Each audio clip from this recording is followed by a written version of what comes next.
Like most people in life, when they hear the word derail, they think of something social or something applicable or relatable to their life.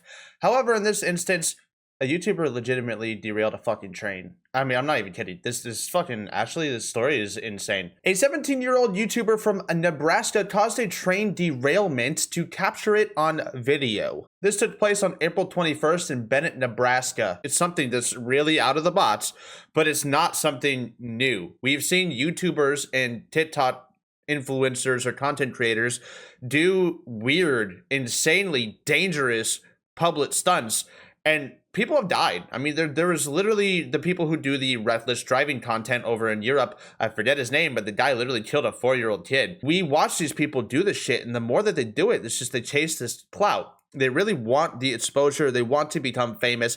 They want all of their attention, you know, they're attention seekers. It's absolutely fucking asinine. The eastbound locomotive was nearing a crossing when he observed a misaligned switch diverting the train onto an industry track by a grain elevator. Despite efforts to initiate an emergency stop, the train crashed before reaching the switch. The investigator later discovered that the switch lock was missing, indicating tampering. So the teenager is a train enthusiast, set up a camera to film the derailment. He deliberately wanted to capture this footage on his YouTube channel to post. He's an actual train enthusiast. Would you think that if you're like a train enthusiast, you would treat trains with more respect, especially like the human beings and the cargo that are on board of the trains, instead of just turning out to be like malicious and evil?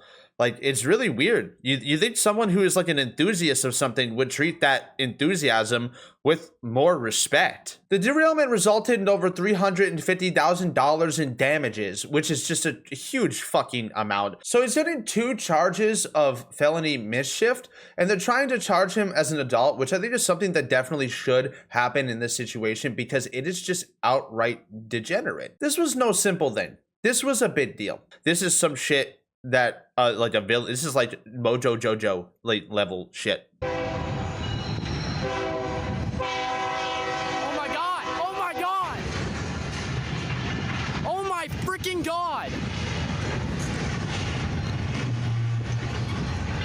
It's kind of weird how he's like actually yelling "oh my god" as if he like didn't deliberately do this. Because like he said he recorded it on his phone, but he had a 4K camera. I thought he had set up a tripod. He actually literally set up a tripod for this. Was the 4K camera the same as the phone? Was it the same camera? The phone camera?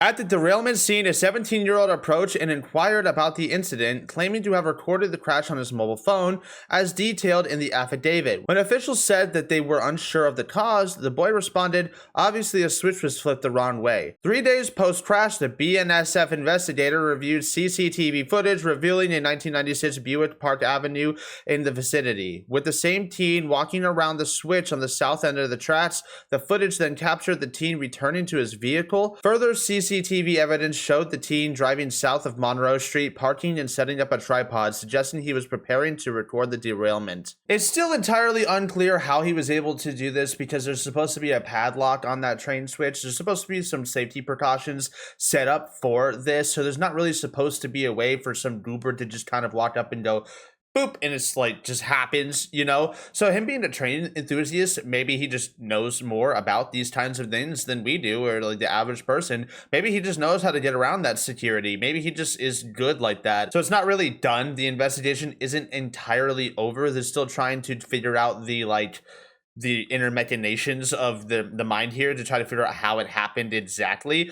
But overall, this is more than likely just some really bad person fishing for views, and it's really weird. But it's not okay.